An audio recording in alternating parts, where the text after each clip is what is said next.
O God, our help in ages past, our hope for years to come, our shelter from the... Welcome to the King's Hand in History podcast. I'm Chris Van Dusen. And I'm Casey Hoost, and we're here to proclaim the King's glorious deeds. On today's episode, we are discussing the Renaissance, which happened from the mid-1300s or thereabouts up until the mid-1500s. And this is following our episode on the Crusades. We believe it's the next major area of at least Western history. And I want to explain briefly to start off why it's important to understand the Renaissance, because I think there are a couple of commonalities between parallels between what we see today in our society and what we saw in the Renaissance.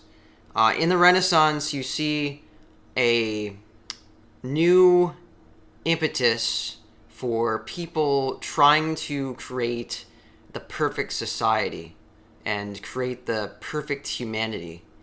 And today, there is a rise of trying to harness the power of artificial intelligence and other technologies in order to create the perfect human. This is actually called transhumanism in its extreme form, where the elites of our society, even such people as Elon Musk and what's the really rich guy, Bill Gates? Is he still alive? He's still alive. Yeah. They want to see people united to technology in such a way that we will be super people, will become like gods. And in the Renaissance, that was what the educated classes who were caught up with these new ideas, new to them, were trying to accomplish. They were trying to make humanity perfect, trying to make society perfect.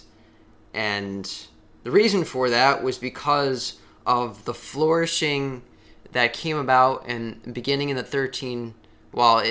late 1300s, early 1400s, flourishing in economics, in money, in material wealth, as well as flourishing in new knowledge that was brought in by ancient sources taken from the Greeks and the Romans.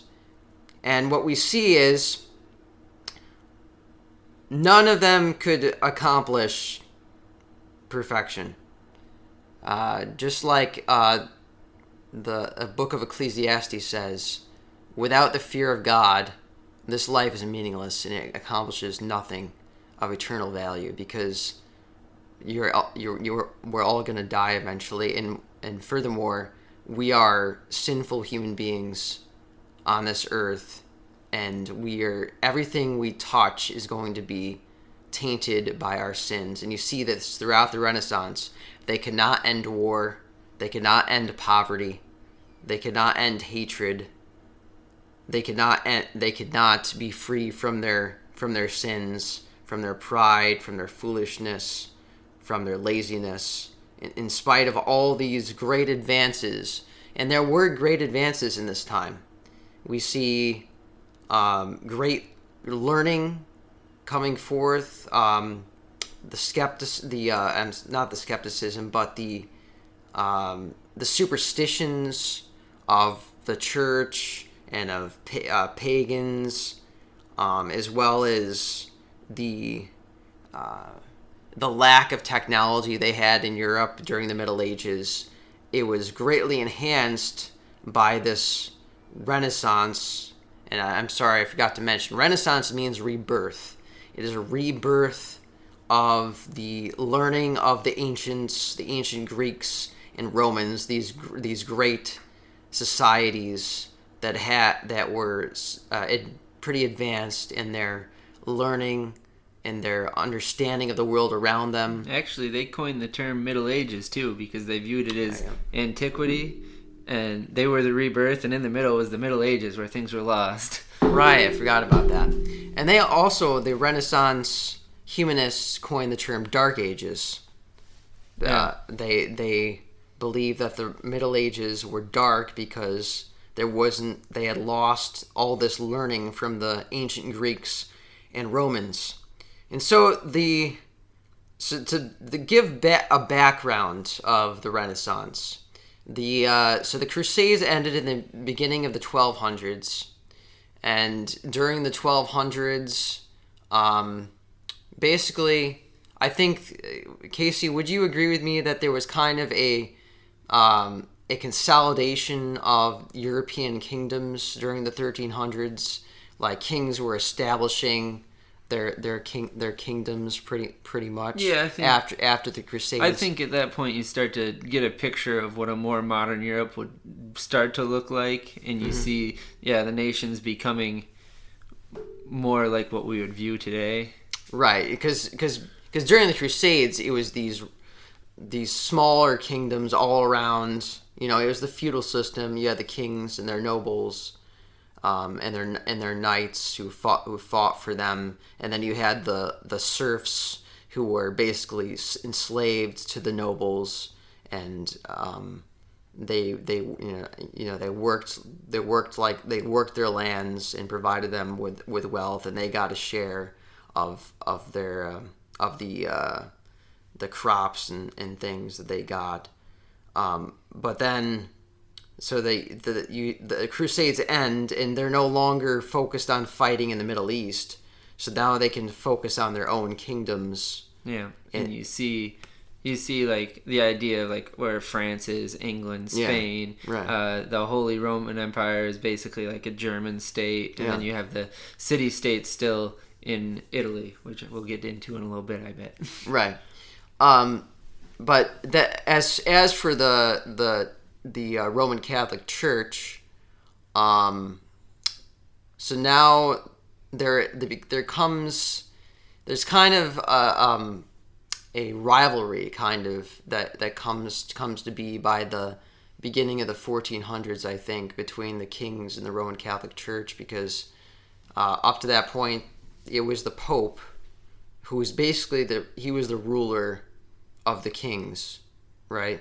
They were to they were largely subservient to him, and I'd say probably like you see the Pope peaking in power during the Crusades, in like the 10, 11, 1200s, but then by the time you get to the 1300s, things are on the decline for the papacy. Right. So moving forward to the beginning of the 1300s, another background event was a huge abundance and influx of plagues and famines. I'm not sure what obviously the Lord's hand was what brought those, but I don't know like what the natural causes of those plagues were. Perhaps it was an partly overpopulation. They definitely had reached a point where, for their technology and how much food they were able to produce, they were at the limits, where they were farming marginal grounds that like you needed perfect situations, and they did have like a little mini ice age actually in the early 1300s. I forgot about that. Made a lot of people malnourished, which is actually, when you get to the bubonic plague, you have a lot of 20-year-olds, 30-year-olds dying from it, which should have been your strongest area of the population, but they were infants when there was this malnourishment going on. So they were weaker than your typical prime age people. So that kind of played into each other. Yeah, in general, the 1300s I think could best be described as a disaster. For Europe, you have a lot of people thinking the Lord must be coming back because of wars, plague, and it's like the Black Death. Somewhere between a quarter and half the people died from it. And the Black Death began in the 1347. 1347, and it didn't end till like the 1370s or something. Well, it would be quiet for a bit and it'd come back, and there's episodes of it, I think, right up through like the 1700s. But but at first, when they had no immunity to it, and it just ripped through places, just like towns just gone, and there's some, like I think I heard the population of I'm trying to remember what with England was like, went from 2.2 to like 1.3 or something like that million. Yeah. During the biggest bubonic plague, or the first one, what I read was that a quarter of the European population was lost. Yeah, I mean, obviously it depends on where, but I think they're estimating, and so I think everybody agrees at least a quarter. Right. Maybe more. Some places are closer to half. Yeah. And obviously on smaller levels like towns, some are just gone. Mm-hmm. So what effect did this loss of the population have on society and upon their economic status? What resulted? Because I think, well, first of all, it got worse before it got better. Yeah, because so you have the plague, which I'll get to that question on the economics, but then you also have a lot of wars at this time too, and other things coming in that. So the 100 Years' War begins in the mid 1300s. Yeah, and you have the between England and France. Yeah, and the Babylonian captivity with the Catholic Church. Basically, the Catholic Church's leadership was in shambles at this time, so that didn't help things. Now, what do you mean it was in shambles? So all right. So the Pope moved to France for a little while, which was pretty unpopular, and eventually, when he moved back, when a different Pope. So what was his reasoning? He was a French Pope. He was a French person, and he wanted to go more up there. But so here you see, there's an instance of national identity. Yeah. On the rise, where you identify more with your nation, with your homeland, than with the church. Yeah. So this guy goes up there and basically loses the papal states, which are the Pope's income, pretty much. And so then he has to make mandatory tithing for everybody, which is unpopular, to try to run the apparatus that is the church.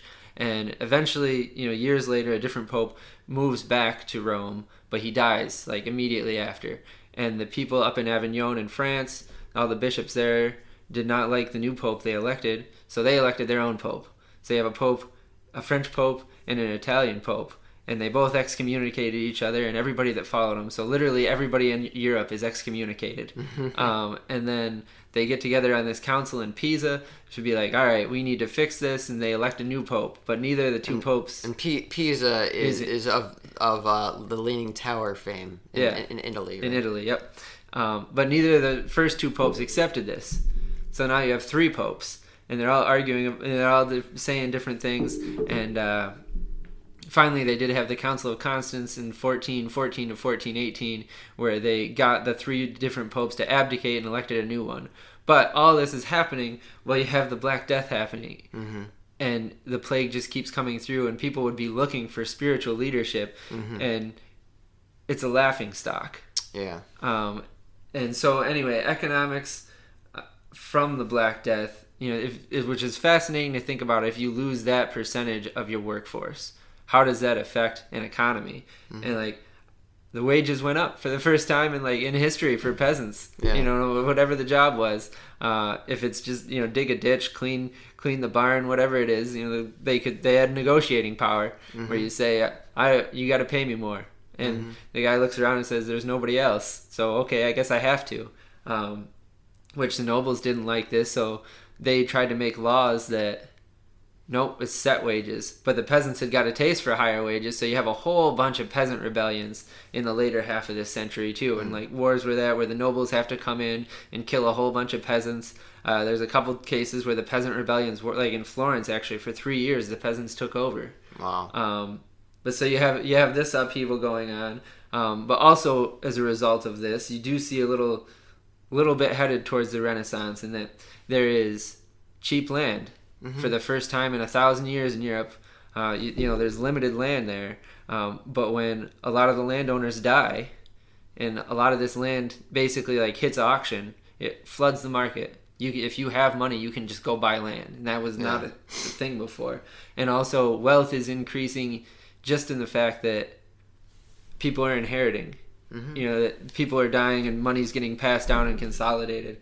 And so you see this kind of leads to a middle class where if you have money, you can aspire to higher heights. It's not just, oh, you're noble and you're not noble.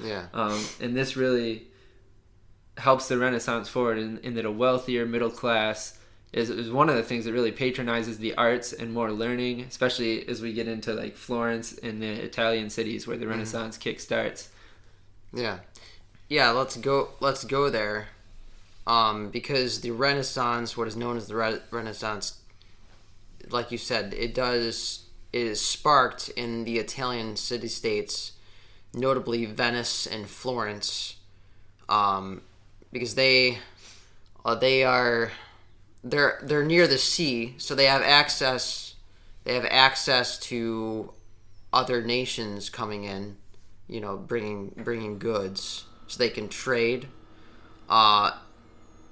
And also, they have some industries that they're able to engage in. I don't know off the top of my head what those industries Florence were. was huge, like wool. I was thinking textiles. Not wool, like sheep. They weren't raising sheep. They would buy the wool and they would process it, and then they'd be able to sell it all over the world. Well, as far as they could sail. Right. Yeah. And so you have, especially in the Italian city-states, a growing middle class.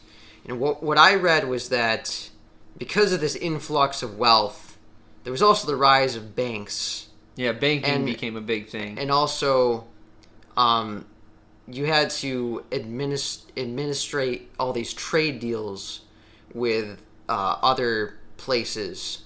So there was the rise of a need for greater literacy and keeping track of all your goods.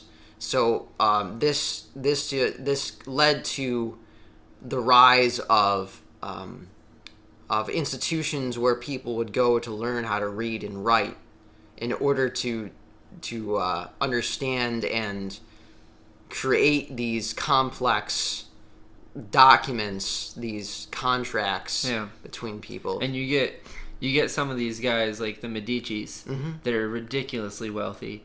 And I mean, they definitely did some dubious things, but they were big into like, we need to move forward with the arts, with education. We are willing to put a lot of money into that. You know, we are willing to sponsor people. And so you go through a lot of the famous artists in the Renaissance, and they are tied to the Medicis, like almost every single one of them. But so you get some of these really wealthy middle class bankers here, which with the Medicis were, right? They were bankers, yeah. And actually, the Florence bankers were the first in the world, and this was something that made them rich because before the Catholic Church had said you couldn't charge interest, and that was why banking really wasn't a profitable thing. But Florence figured out that exchange rates. So, like, if we say, you know, whatever the Italian or the Florence money was, you know, if you want to trade with England, we will exchange that for you, and we will have people in England that can exchange that for you for a price, of course. And so that kind of got around that, and also, I mean, help trade, because before you couldn't do that. You'd have to just try to carry a whole bunch of like gold or something like that instead of just being able to exchange there. But yeah, so banking really got some people wealthy, and then the middle class, which was really becoming the upper class in a sense, not in the nobility sense, but in the how much money sense they had, really helped push forward the study of the arts and the ancient cultures, and bringing forth a lot of new ideas, and also not just arts, but technology, in kind of this humanism way of like, we can figure it out. And be like, all right, I've got a few smart people. Like, I will pay you if you can figure out how to do this. And they'd be like, I can figure it out. And they would. Yeah.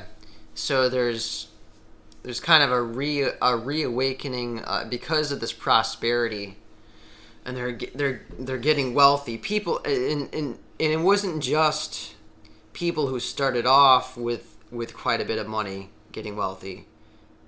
If you were a peasant, like you said, at this time, it was starting to be that you could work your way up and gain wealth, and over a couple of generations, your family could be huge. I mean, could be very wealthy. Yeah, I mean, I think the nobles were definitely trying to squash this. So as hard as a peasant is possible, I think you see a lot of.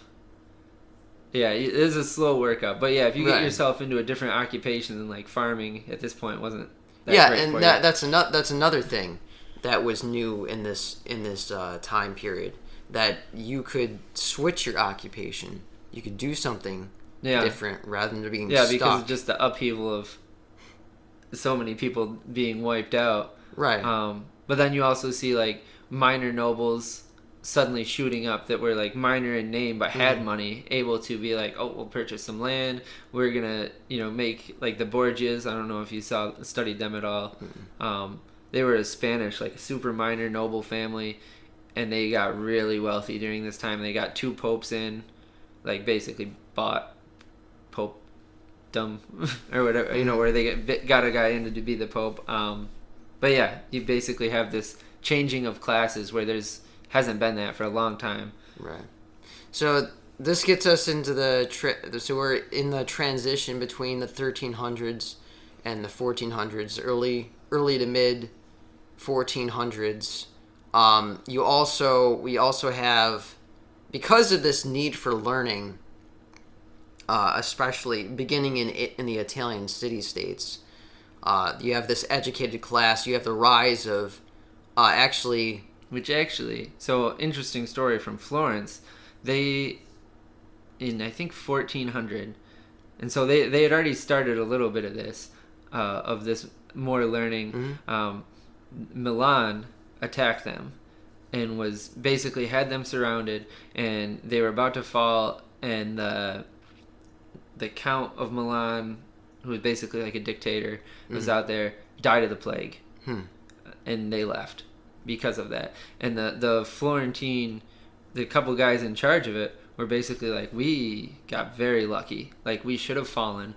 And as they reflected on what can we do to stop this, they're like, we need a whole citizenship that is educated, because we didn't have leaders stepping up, we didn't have people that knew what to do. And that was their conclusion. So they started to like really think and be like, we need to, like, the citizens of Florence, we need to make well-rounded individuals that are educated and able to step up when crisis happens. Yeah, that would be another influence on this. So you have the rise of universities that I would imagine in the Italian city-states were state-sponsored to some degree, right? Yeah, it probably varied per one, but yeah, Florence was definitely,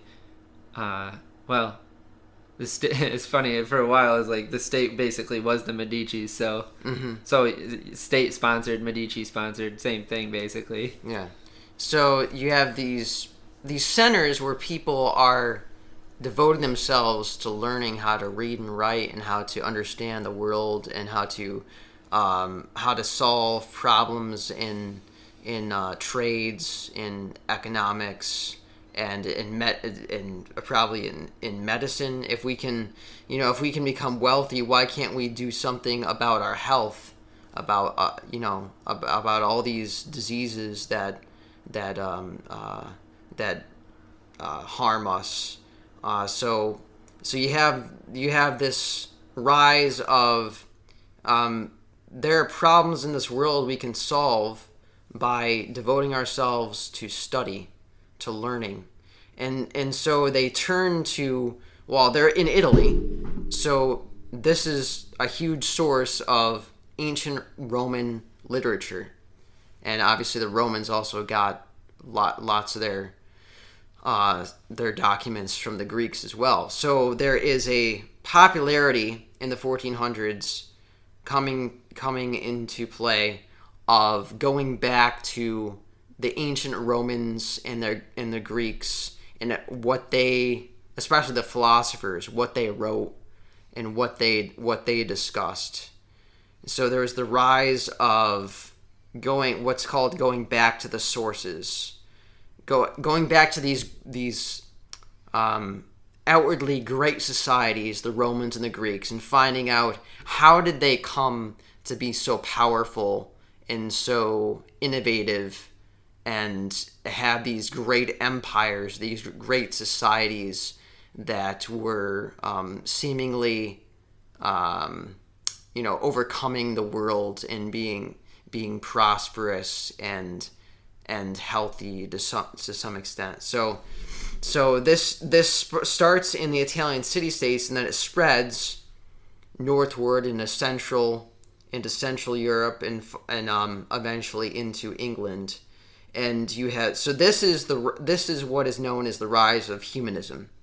Humanism being the idea that by diligent study and by going back to these Roman and Greek sources, we can overcome the world and we can advance technologically, scientifically, intellectually, and societally, so that we can become basically the ideal society. And you see this kind of exemplified in the work of what was his? I think it was Thomas More in England. He wrote a work. I don't know what you would call it. It was like a treatise called Utopia. Oh yeah. Where he described the utopia, the ideal society. Where everything is perfect, where where poverty is eliminated and people are flourishing.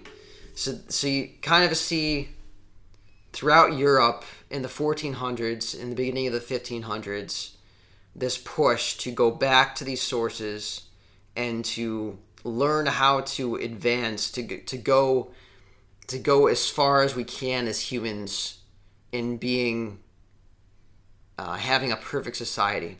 And it kind of reminds me of in Genesis, in the Tower of Babel, where they got together and they sought to build a tower that could reach to heaven, to see how they could be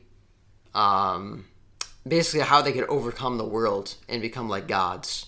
And I think that's kind of the idea with humanism, is they wanted to become deified. They wanted to be like God. Yeah, I think when you get into humanism, it's real interesting because there's a fine line. Because there's a lot of things that are good about it. Right. As far as thinking for yourself, trying to work out solutions to things. Mm-hmm. Not questioning, not just taking what the Catholic Church has told you for generations. Mm-hmm. But obviously we see the seeds of kind of where our culture has gotten today, where let's be centered on ourselves and focus on that, not for the glory of God. Right. But and it's go ahead. No, good.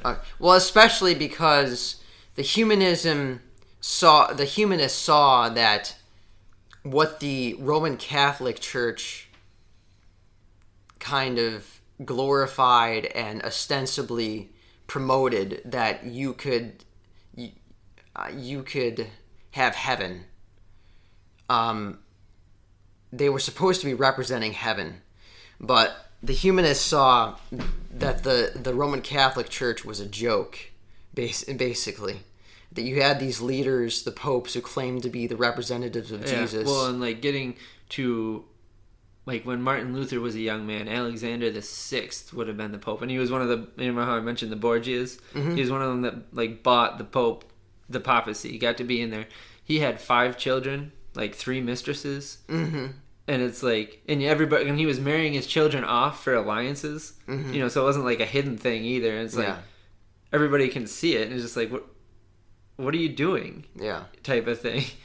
Yeah, so the Roman Catholic Church was supposed to be, and when they thought of the church, they didn't think about the congregations. The people were not really a part of the church. When they thought of the church, they meant the Pope and the hierarchy, the cardinals and the bishops. That was the church, and then their system of church services, and they were supposed to be representing Jesus to common people, to the laity, and people could see that these leaders that were supposed to be holy were clearly not. There was a rise in corruption, not just with the popes, but also with the cardinals and the bishops, and even monks were. There was a realization that the monks, many of the monks, were not living holy lives. They were just using their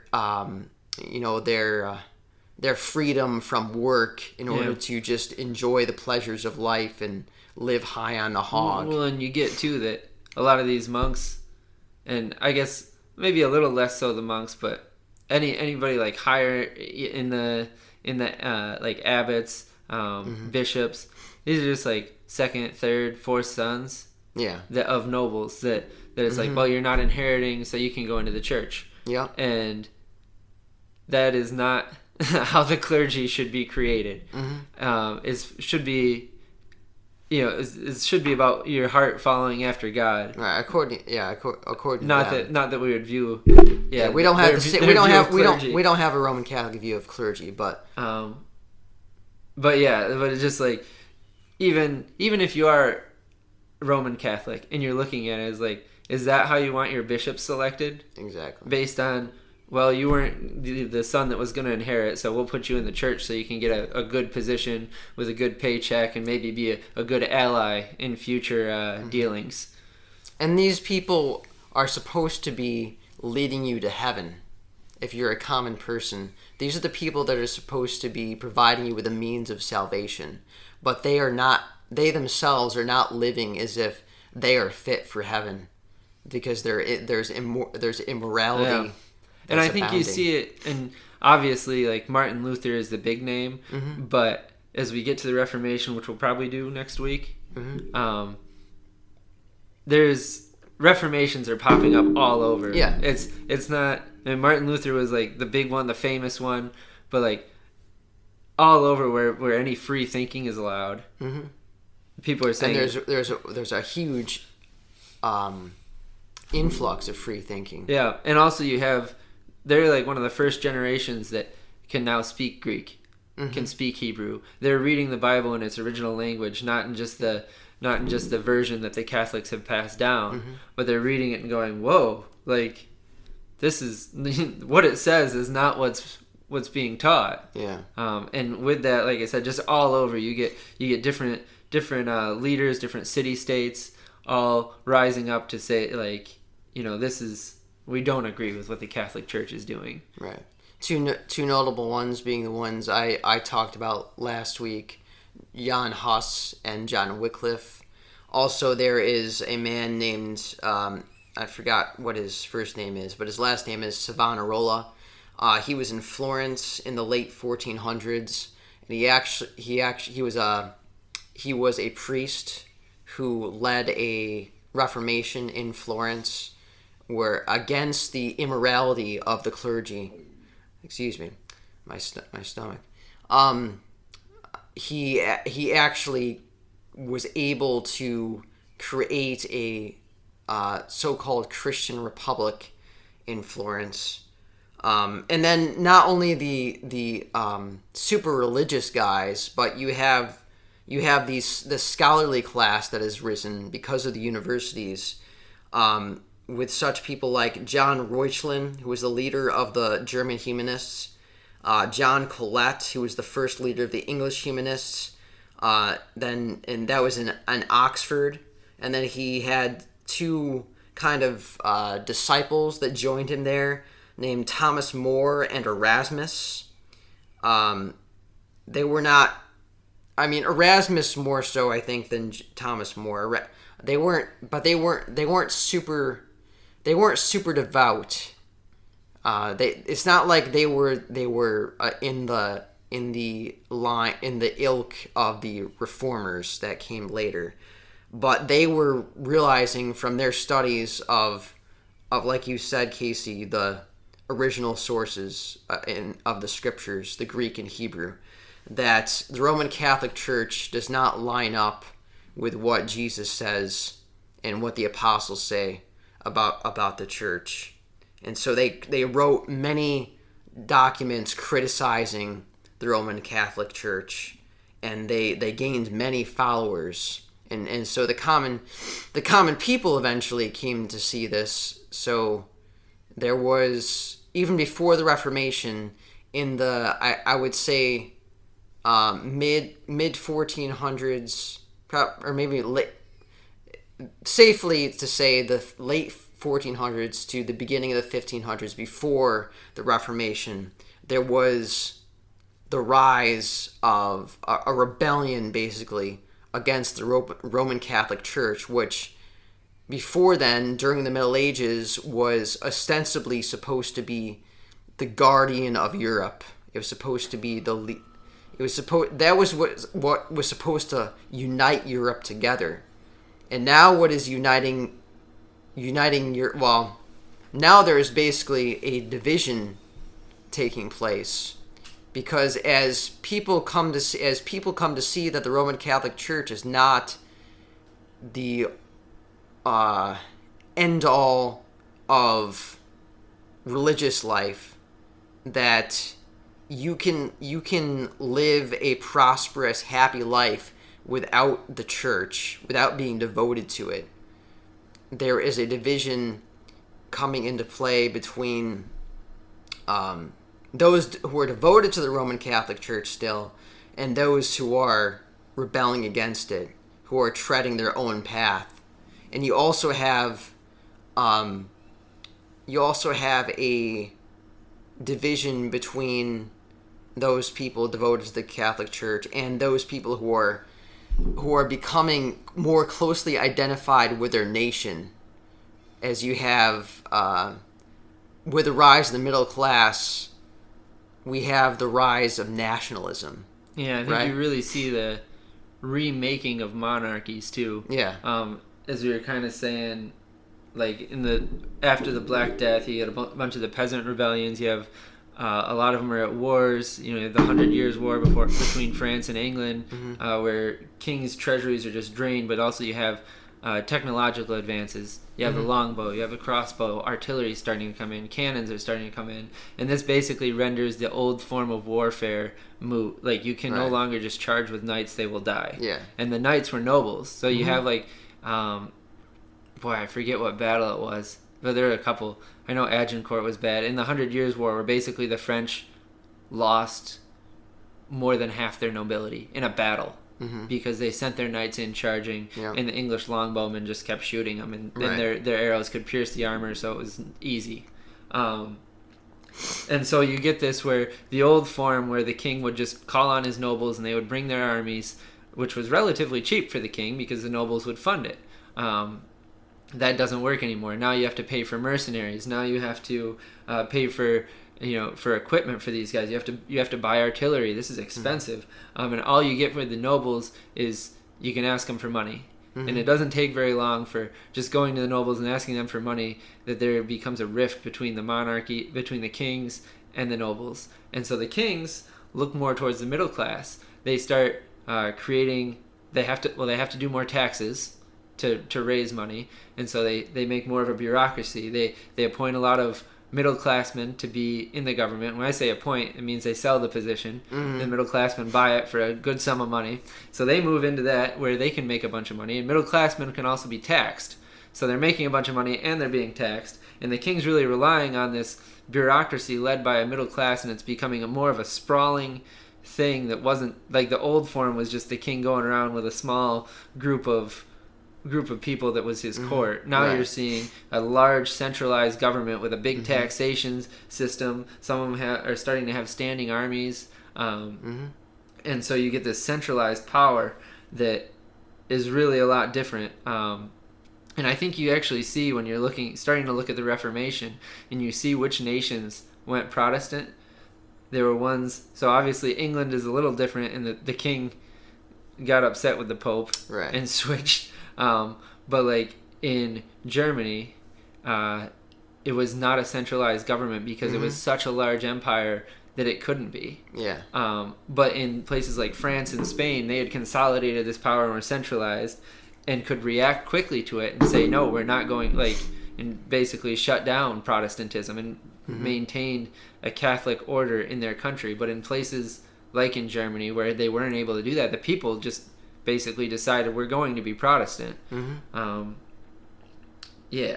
Oh, I also thought, kind of mentioned technological advances. Wanted to go forward with that. A couple big ones. Obviously, the printing press in 1450 made all this possible. The Renaissance and the Reformation. You have, in both cases, you have similar ideas well before this time period, but just they kind of fizzle out, or they're restricted to a small area, but you can't really get them out there because you don't have the printing press. But in 1450, Gutenberg creates the printing press, and by the time like Martin Luther comes around, he is able to print off a whole bunch of German Bibles and pass them out. Yeah, just think of before the printing press, it was all handwritten. Yeah. You would have to handwrite all these long documents, and that would take a long time. Yeah, and that's why it was largely limited to the monasteries, where you have monks that do that. And as much as we disagree with things about the Catholic Church, you can see how God used this system to preserve a lot. Yeah. That without them being very what's the word there? I guess careful, for lack of a better word, in their copying of these documents, like we would have lost a lot of things, especially the Bible. I mean, not that we would have lost the Bible necessarily, but they kept it well. Right, and that's the monasteries is where they got most of their ancient sources from. During the Renaissance. Yep, they actually during the 1300s and 1400s. They sent guys into the monasteries that would go through and read. A lot of times these were just untitled books that were on the shelf, had been sitting there for centuries, and they'd pull them down and they'd have to read through them and try to figure it out, which what they were, who wrote them, and what's ironic about that is they were getting these ancient documents from the monasteries, but the monasteries were becoming obsolete. The monasteries were where the higher learning was during the Middle Ages. Yeah, and it was where so basically the monks followed the traditions of the Roman Catholic Church. There was a school of thought called scholasticism that was focused on I'm trying to think. Was it logic? It was basically it was dogma. It was basically dogmatism, where you just went by what these churchmen said and what the Roman Catholics said. But there was a rise of a more logical way of studying and thinking about things, where you don't just take the church's word for it, but you actually investigate it yourself. You don't just it's more like we said, free thinking, where you need to do your own study. You need to be diligent in actually comparing what the church says to the ancient sources, especially the scriptures. I'm sorry, Casey, I interrupted you. What were you going to say? We can go towards... So obviously another technological advancement area would have been in sailing, in navigation with the compass, in the form of sails they made. they actually developed 2 different types of sails. So depending on the wind direction and strength, they could use different ones. The ships themselves became better, and this led to the discovery of the New World. That as they're searching for a new way to the Indies, I mean, basically like a race. So since Constantinople had fallen, basically in 1453, the Silk Road is no longer an option. Venice and the Italian cities kind of get the corner on the trade with the Indies and the spices, because they can go right to Arabs, and that they are trading with them. Portugal eventually figures we can go down around the south of Africa and get over there ourselves.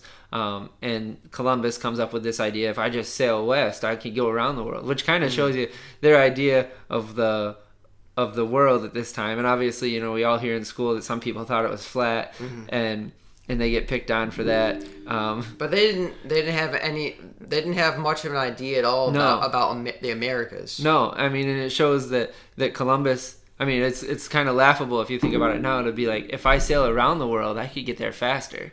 But now that we know how big the world is, to the Indies. I mean, because if he can't get there faster than the Portuguese, what's the point of not going down? Because he didn't know how big the ocean was. So it's like he didn't know what was in between him and the Indies. No, he didn't. And they get to like 30 days, and the sailors are freaking out. And so they're like, but obviously they discovered the New World, and this also is a boon to Europe. I mean, obviously not right away. Basically, once they realized, because they were still searching for a path. They're like, well, maybe if we get across this land and over to the Pacific, so they literally were like not that interested in the Americas at first. Right. They're like, we can still get to the Indies. And when they're like, who was it? Was it Da Gama that sailed around the world? And they're like, whoa, this is big.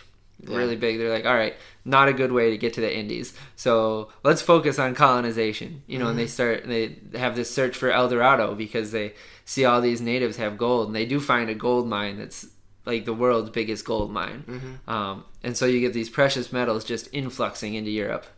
And this really is a lot of wealth coming into Europe, which is needed. They were very low on precious metals. They had lost them to China over the centuries, because China and the silk trade basically just wanted gold and silver. So I guess some things never change. We just keep losing things to China. And you see inflation going on big time when you just like, here's a bunch of gold, but actually at this time it worked. That without the fear of inflation, because they didn't know what it was, they're like, maybe things are just good, and they just kept running with it, and it worked out for them. But yeah, so there's a couple of advancements, a couple big events, obviously, and world-changing things going on at the time. And because of these things, at least partly because of them, so they're making all these discoveries. With the sailing inventions, with the arts, with architecture, building new types of buildings, huge buildings, especially like cathedrals at this time. There was a huge rise in the building of cathedrals, and they made them as big as they could. Yeah. Spectacular, and so. With all these things, also the educated, the rise of the educated scholars, and the rise of the middle class, people becoming wealthy, so that they have there's less time required for work and more time for leisure, and so people have more time to think about things and to investigate the world and to try to learn how it works, and especially how the body works and how societies work. So this is the beginning of what's known as the scientific revolution, right? That paves the way for what's known as I think at least partly it paves the way for the Enlightenment.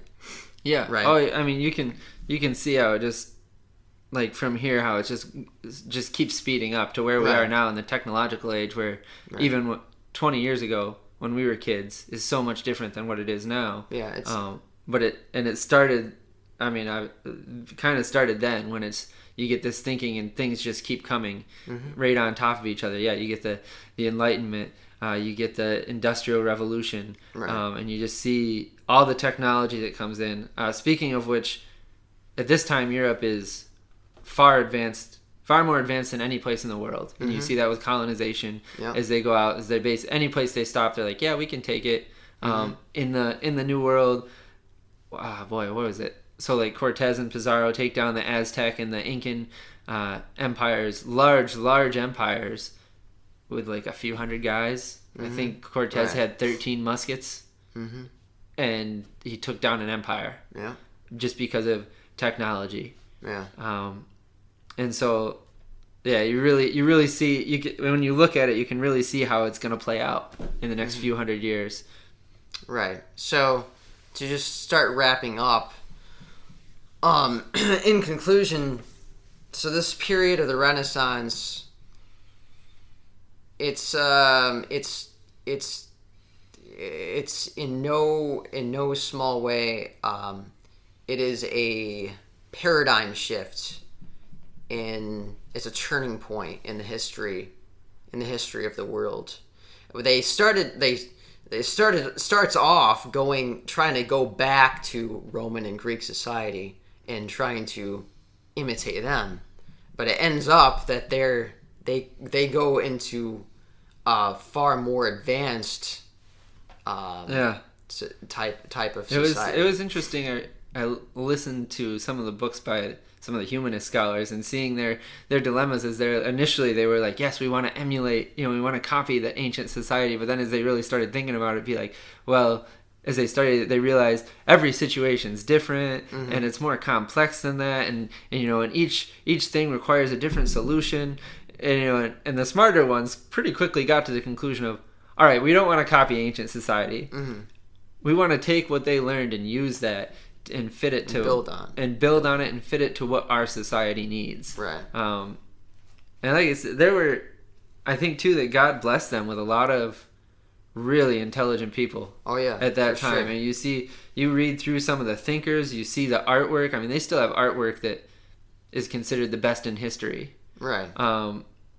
And yeah, just which kind of reminds me of when I'm gonna forget his name, but when Moses was with the Israelites and God commissioned him to build he's like, I've set aside as like Bezalel, or that's I've made him super skilled so that he is here for this job right now. Yeah. Right. But this is obviously, they were either explicitly non-Christian for the most part. I think or pseudo-Christian. I think early on, a lot of these people, I won't say whether or not they were Christian. They were still very religious. Yeah. It takes a couple hundred years for, I think by the time the American Revolution happens, we have a lot of deists that are they're moving away from God, but can't deny him. Based on creation around them, and it's not. Then by the time like the theory of evolution comes, you get a lot of people that are like, I've been looking for an excuse not to believe in people or not to believe in God. Right. But at this time, people still are under the assumption that yes, God is, the Christian God is the God. Just as far as how much we follow him and how much the Catholic Church should play a role in that, that's where they're really starting to question. Right. Whether or not the Roman Catholic Church is actually the true representative of God, and whether the Pope is really the representative of God, which leads us into the setup for the Reformation. Yeah. Because if they're going back to the original documents of the Scriptures, the Old and New Testaments, the Hebrew and the Greek, they're studying them. They have time to study them. There's a rise of universities, Oxford, Wittenberg in Germany. There are probably some others that I don't know of. But you have these monks, these scholars that are studying them. They're comparing the teachings of the apostles and of Jesus to the Roman Catholic Church, to their teachings, and especially to their practices like indulgences and the Pope and the bishops. And they're also seeing that the immorality of the clergy, that they are wicked men who claim to be The shepherd. And I think this was a little earlier, but Dante's Inferno, where he writes this book about all the people that are in different levels of hell, and he's naming a whole bunch of bishops, multiple popes, that are in hell, is what he's saying, which is a remarkable thing to think about. This guy just writing a book saying this guy went to, and all the families were really mad at him, obviously, but very scandalous. But it gets this idea that yes, the people aren't being tricked. I don't know if they were being tricked before. You could say maybe, but at this point, the wool is no longer covering the eyes. They can see the corruption and see that things aren't right. Right. And then so you have the stage set for leaders like Martin Luther and like John, what we saw in the 1300s, or like late 1300s, early 1400s. John Wycliffe and John Huss. These leaders who are learned men who have studied the scriptures, and now they're discovering the true gospel, the message of salvation that the Roman Catholic Church has corrupted and is not following. And so they see that it is not through works that you are saved; it is through simply faith alone in Jesus. And obviously we see the main explosion of this in the early 1500s with Martin Luther. So basically the Renaissance, I think the main point of it was to set up for the revival of the Reformation. I think that was the Lord's purpose for it, and the spread, not only the Reformation but the spread of the gospel from the Reformation with the colonization of the new world. I think there's just, like you said, a paradigm shift, and just sets up so much of history from that time.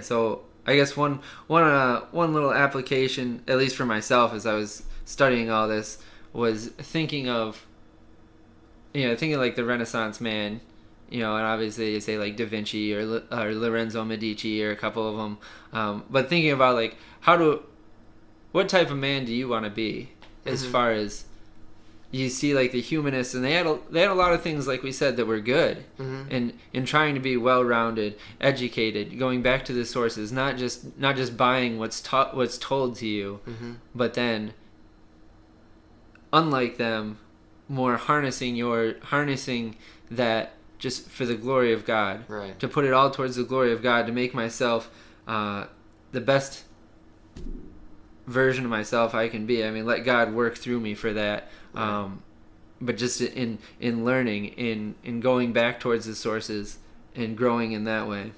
Right. Yeah. I agree. I would say that evangelicals in the West, we need a spiritual renaissance of going back to the scriptures and putting them into practice, like these Renaissance men were trying to, and like the reformers eventually began to. And also we want to realize that no matter how advanced humans get, that the depravity of man can only be eliminated, can only be I guess destroyed through the gospel and through the power of God, and that comes from the scriptures. And I think you see that right through history too. Is the Renaissance? There's all this excitement. They're like, as men, what can't we do? But then as you go through history and see, as it leads up to atheism, as it leads to what's the word for it? Genocide? No, well, that too. Albert Camus, The Stranger. Sorry, I was trying to get you to say the word. But basically, like this hopelessness that there's nihilism. Yeah, that there's nothing out there, and like what's it even matter? Because God's not real, and in the end, there really are no morals. There, and there's nothing. And so I think you see it start with all this excitement of like, we the human can do it. It doesn't have to be God. Yeah. And that's where it ends. That's where the thought process fizzles to, and we're still kind of there now, where so many people are so hopeless because they put their faith in themselves, and you realize after a little bit that faith in myself doesn't get me very far. No, it gets you to death, and after that, the judgment, and that's why we need Jesus.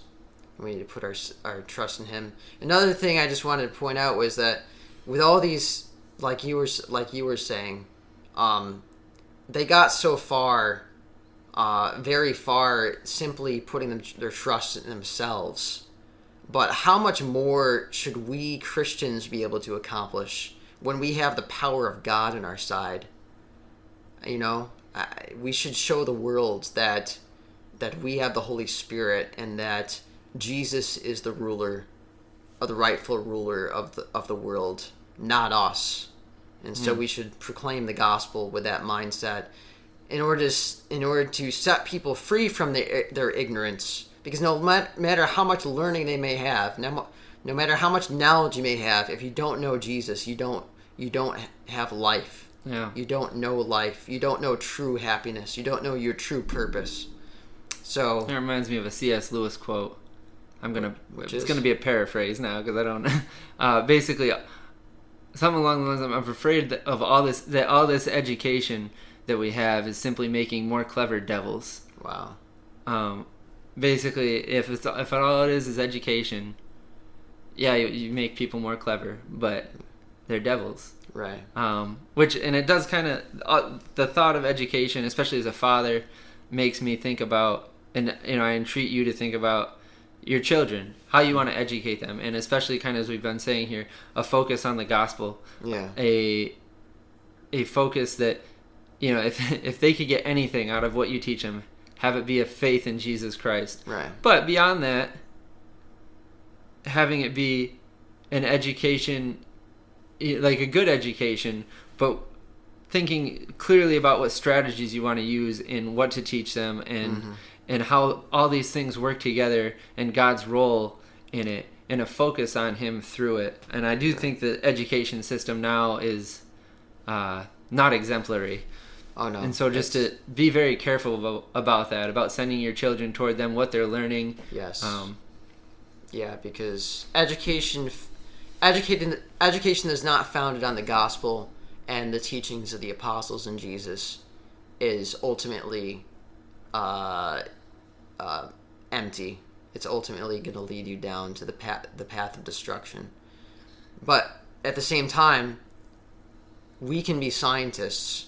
We can be philosophers. We can be politicians as Christians. So don't let the scriptures limit you to simply being a monk who only gives himself to the scriptures and to living a holy life. Because if you're a man of God, then you can